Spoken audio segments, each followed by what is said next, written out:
Force about to unconstitutionally take over U.S. town after what was uncovered overnight. While Obama was in office, he allowed the United Nations to start establishing a presence within American cities with a global police force, sneaking his plot to give America's sovereignty away under the guise of an organization called the Strong Cities Network. This unconstitutional move was largely criticized by patriotic groups as the Constitution requires a treaty for allowing any foreign military presence to base itself on American soil. In a shocking move, the United Nations is now using Charlottesville incident as a way to grab power in our country and unconstitutionally take over one of our cities. The Strong Cities Network, SCN, was launched by the United Nations back in September of 2015, providing the first ever global network of mayors and municipal level policymakers with the stated goal of providing a community to counter violent extremism in all its forms. Along with the United Nations is responsibility to protect doctrine, an enabling principle that allows an international community to intervene when they discover crimes being committed against humanity. The UN can take it upon themselves to safeguard, quote, any citizen who they view as being racially discriminated against. To put it in more simple terms, the UN can invade a country with their UN police force if they determine that crimes against humanity have occurred.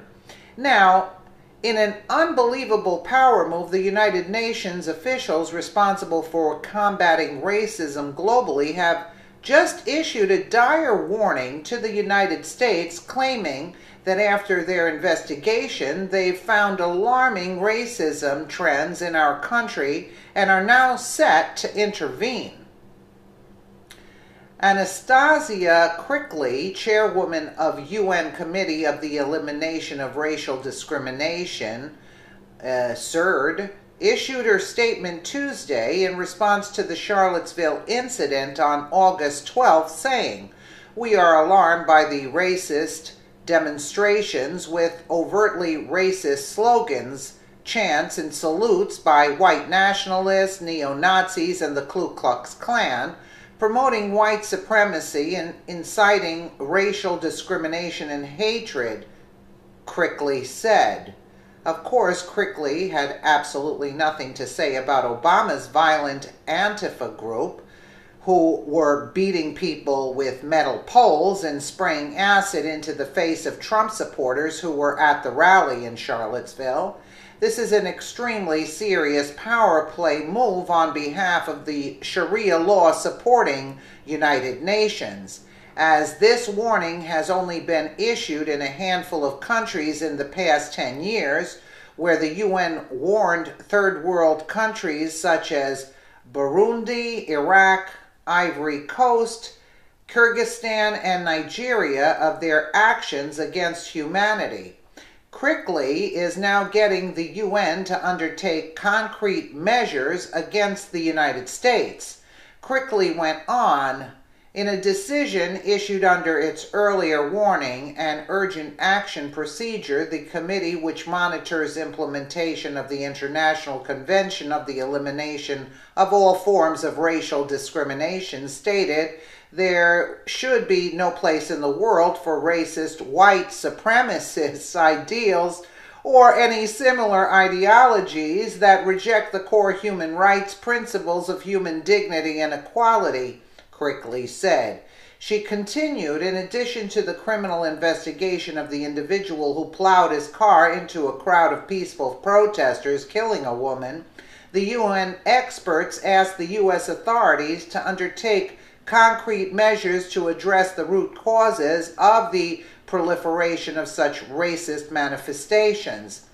This is not only a power move, but a huge insult for a corrupt organization such as the United Nations to start attacking our country and publicly calling us out America has done more than any other country on earth to weed out racism and fight for the human rights of others. Keep in mind, the UN is perfectly fine with Christians being massacred by ISIS, Muslims, having sex slaves, white genocide in Africa, and the horrifying treatment of women, Middle Eastern countries.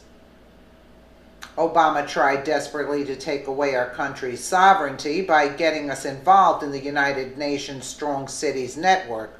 While the thought of having a foreign police on our soil has been a conspiracy in the past, the United Nations is making a real attempt to take our sovereignty away under the guise of, quote, protecting American citizens from racism. This was all part of Obama's plan the entire time and why he worked so hard to get involved with this unconstitutional deal with the UN. And what I say is let the UN take the funding away from the United Nations, because Obama gave away our internet back in October. Just as Trump was about to get in, he wanted to become what he wanted. He wanted a high position in the UN. I forgot, some kind of secretary or head of something in the United Nations. So I say we dismantle the UN in the city that we have here in New York, and get rid of the United Nations, stop the funding, and get our own military up, and have them not have any rights on our soil. I mean, this is disturbing, to say the least. And this is a setup by George Soros and Obama and the Clinton cronies over there. I mean, this is really absurd. I have no idea. I just heard about this. A subscriber of mine told me to look into this, and I was very disturbed when I saw this article. It's very disturbing, to say the least, and Obama has to be called out for who he is, a phony and a fraud. And he would have the right to dictate what happens on our soil. Excuse me? I don't think the patriots of this country are going to stand for that. So we're out of the climate accord. We're going to take out the funding from the United Nations also, because they are not helping anybody, even in the other countries. They're not doing any good for anybody.